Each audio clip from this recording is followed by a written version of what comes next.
कहते हैं कुत्ता आदमी को काटे तो खबर नहीं, लेकिन अगर आदमी कुत्ते को काट ले तो खबर बन जाती है।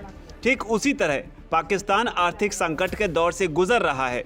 अब ये खबर नहीं, खबर तो तब बनेगी जब कहा जाए कि पाकिस्तान आर्थिक संकट के दौर से उबर रहा है। लेकिन अब आप सोच रहे होंगे कि आखिर ये पाकिस्तान के आर्थिक संकट की बात अब क्यों? तो आपको बता दें, दरअसल शहबाज शरीफ ने एक ऐसा दावा कर दिया है जिसके बाद सोशल मीडिया पर उनके अपने लोग ही उन पर निशाना साध रहे हैं। दरअसल तुर्की में आए भूकंप को लेकर शहबाज शरीफ ने एक ट्वीट किया है और ट्वीट में उन्होंने दावा किया है कि एक गुमनाम पाकिस्तानी नागरिक ने संयुक्त राज्य अमेरिका में तुर्की दूतावास में जाकर भूकंप पीड़ितों के लिए $30 मिलियन का दान दिया है। उनका हूबहू ट्वीट जानिए। उन्होंने लिखा, एक गुमनाम पाकिस्तानी के उदाहरण से बहुत प्रभावित हुआ हूँ, जो अमेरिका में तुर्की दूतावास में गया और तुर्की और सीरिया में भूकंप पीड़ितों के लिए $30 मिलियन का दान दे दिया।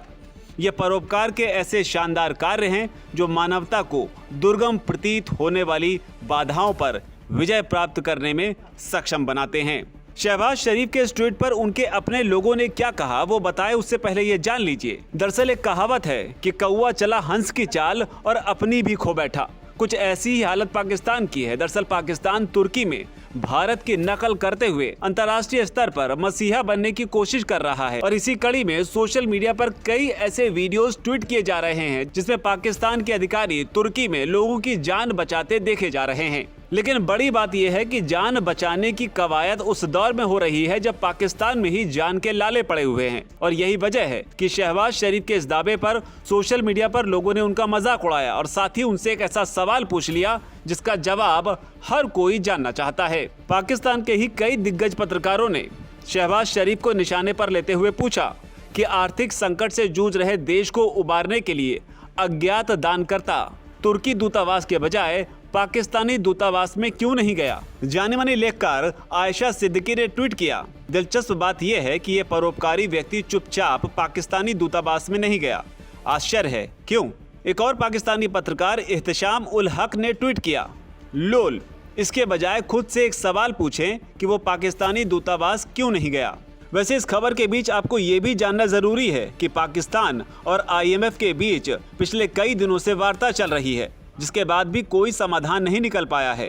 IMF से लोन पाने के लिए पाकिस्तानी हुकूमत बुरी तरह तड़प रही है।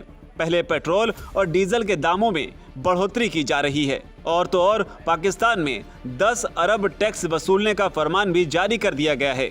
लिहाजा इस वक्त में पाकिस्तान के लिए IMF की मदद बेहद जरूरी है और वो भी तब जब पाकिस्तान के ही पूर्व वित्त मंत्री ये कह चुके हैं कि पाकिस्तान की हालत IMF से मिलने वाले लोन से भी ठीक नहीं होने वाली, उसे कई और लोन लेने होंगे। लेकिन ऐसे वक्त में एक शख्स, एक दानकर्ता, एक मसीहा चुपचाप अमेरिका में तुर्की दूतावास जाता है और कई $मिलियन की मदद तुर्की को दे आता है, लेकिन पाकिस्तान को नहीं। इस पर आपका क्या कहना है? नीचे आकर कमेंट सेक्शन में उसे जरूर लिखें। धन्यवाद। VK न्यूज, राष्ट्र के नाम।